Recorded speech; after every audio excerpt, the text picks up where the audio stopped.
Bonsoir, Alassane Ouattara. Merci. Vous êtes venu à Londres dans le cadre du forum Royaume-Uni-Afrique sur l'investissement, mais commençons par la situation politique dans votre pays.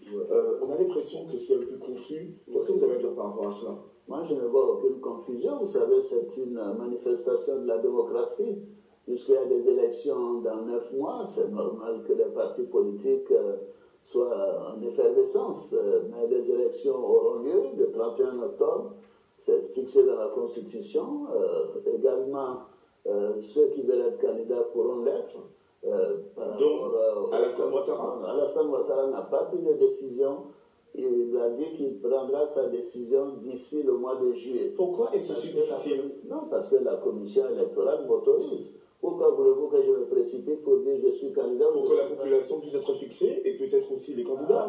Non, je suis à la tâche. Je fais mon travail au quotidien.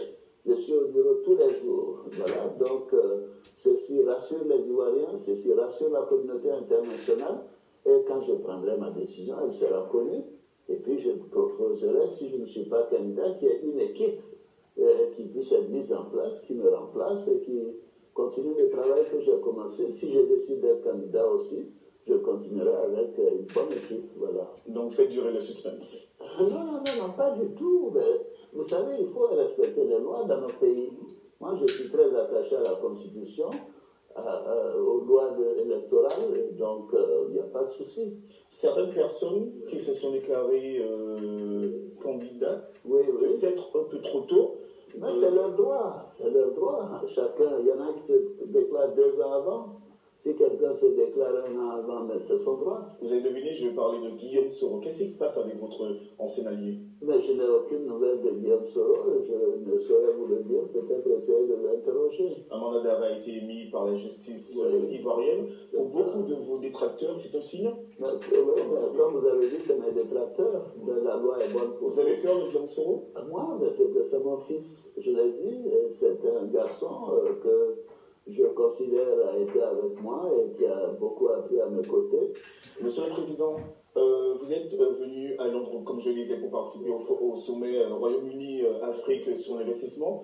Votre pays fait figure de modèle en Afrique. Qu'est-ce que vous avez besoin? Qu'attendez-vous du Royaume-Uni? Nous avons besoin de plus d'investissement. Vous savez, la Côte d'Ivoire, au cours des 8-9 dernières années, a eu un taux de croissance moyen de 8% par an. Ça veut dire qu'à la fin 2020, nous aurons doublé notre PIB depuis 2012. C'est quand même exceptionnel. Il n'y a que la Corée et la Chine qui ont eu une telle performance. Et nous voulons continuer pour avoir une croissance inclusive, pour réduire la pauvreté qui a été fortement réduite déjà, pour aller vers l'émergence et faire en sorte que la Côte d'Ivoire continue d'être un pays modèle, pas seulement au plan économique et financier, mais également au plan donc démocratique, au plan du respect des droits de l'homme, et nous sommes sur la bonne voie. Un sujet qui vous tient à cœur, Monsieur le Président, l'éco. Oui, l'éco. Cette nouvelle monnaie qui va remplacer le CFA. Vous avez annoncé lors de la visite du président français Emmanuel Macron le mois dernier le nouveau nom de cette monnaie, mais apparemment tous les pays de la région ne sont pas d'accord. Je crois qu'il y a une confusion totale. Avant de l'annoncer avec le président Macron, j'en avais informé les chefs d'État de la CEDEAO le matin même à Abuja. Je suis allé au sommet, je leur ai dit toutes les décisions qui étaient en cours, qui sont des décisions importantes, de fermer le compte d'opération et de transférer les ressources du compte d'opération à la Banque centrale.